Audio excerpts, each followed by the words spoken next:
The story of Reinhard Heydrich's assassination is one of calculated political desperation, extraordinary bravery, and unimaginable brutality, standing as the only successful Allied mission to eliminate a top-ranking Nazi official during World War II. He was not Hitler, Himmler, or Goebbels, yet the Allies chose him, a decision that would ultimately cost over 5,000 innocent Czech lives in a dark and terrible act of Nazi reprisal. To understand the choice, one must know the man. Reinhard Heydrich was arguably the third most powerful figure in the Third Reich, a chillingly efficient operator known even among his colleagues as the man with the iron heart. As chief of the Reich Security Main Office, RSHA, he commanded the Gestapo, the SS intelligence service, and the entire Nazi security apparatus, but his ultimate legacy of infamy was his role as the principal architect of the final solution. Just 4 months before his death, on January 20, 1942, Heydrich chaired the Wannsee Conference, a 90-minute bureaucratic meeting in a Berlin villa that coordinated the systematic mass murder of 11 million European Jews. The attendees, representing various government branches, discussed the logistics of genocide, transportation, schedules, and killing methods, with a detached, chilling efficiency, securing Heydrich control over the largest genocide in history, a feat he celebrated that evening with cigars and brandy. In September 1941, Hitler appointed Heydrich acting Reich Protector of Bohemia and Moravia, effectively the ruler of what is now the Czech Republic. His arrival was marked by immediate, savage efficiency, earning him the moniker the Butcher of Prague. He executed 92 people within 3 days and, in a matter of months, arrested between 4,000 and 5,000 Czech patriots, executing hundreds, transforming the occupied territory into a model of Nazi compliance with war production, actually increasing under his rule. This very quietude, however, became the impetus for his assassination. Edvard Beneš, the Czech president in exile in London, watched in terror as his country's reputation for resistance plummeted at Allied meetings. Czechoslovakia was ranked dead last in terms of fighting back, and Beneš feared the Allies would ignore Czech interests in any post-war settlement. He needed a dramatic act to prove Czech loyalty and generate international sympathy.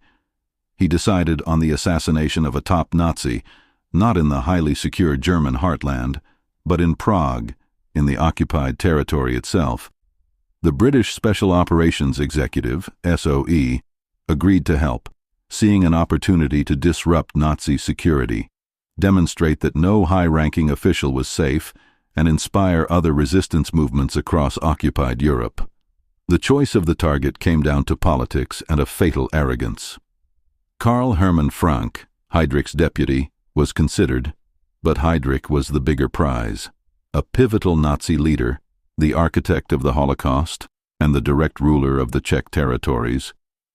Critically, he was also arrogant. Heydrich had received 3 direct safety orders from Hitler: use an armored vehicle, travel with an armed escort, and vary his route daily. He ignored all 3, believing himself untouchable. Every morning, he drove the same route in an open-top Mercedes without bodyguards. This predictable vanity would seal his fate. In October 1941, Czech intelligence chief František Moravec selected 2 exiled Czech soldiers, Josef Gabčík, a Slovak, and Jan Kubiš, a Czech, for the mission, codenamed Operation Anthropoid, Greek for having the form of a human. They were trained for months by the SOE in Scotland and parachuted into Czechoslovakia on December 28, 1941. The mission was immediately fraught. Equipment was lost, and the local resistance was terrified of the expected reprisals, sending desperate messages to London to cancel the operation. But London refused. The order was confirmed: kill Heydrich. The need for immediate action became paramount with word that Heydrich might be leaving Prague for a new, even higher post in France. The assassins scouted his route, identifying a sharp hairpin turn in the Prague suburb of Libeň near Bulovka Hospital, where the green Mercedes would have to slow down every morning at 10:30 a.m. On May 27, 1942, Gabčík and Kubiš positioned themselves at the tram stop. As the Mercedes approached and slowed for the curve, Gabčík stepped forward and raised his Sten submachine gun, only to find it jammed. For a moment, time froze, with Heydrich's car rounding the corner and the Nazi official looking directly at his would-be assassin. In a fatal error of judgment, driven by his arrogance and desire to fight, Heydrich ordered his driver to stop the car, drawing his pistol. This gave Kubiš his chance. He hurled a modified anti-tank grenade. The explosion was not a direct hit, detonating instead against the rear wheel of the Mercedes. But the resulting fragmentation was devastating. What actually killed one of the Third Reich's most powerful men was not the bomb's explosive force, but shrapnel and contaminated debris, metal fragments, dirt, and, gruesomely, horsehair from the car's upholstery, all driven deep into his body, embedding in his spleen. Heydrich initially gave chase to Gabčík, firing his pistol before collapsing. Both assassins fled the scene, believing the mission to be a complete failure because Heydrich was alive and shooting back, unaware that the infected debris was a ticking clock inside him. Rushed to Bulovka Hospital, Heydrich's wounds did not appear immediately fatal, but sepsis set in from the embedded material. He died in agony 8 days later, on June 4, 1942, killed by blood poisoning from the horsehair of his own luxurious, unarmored vehicle.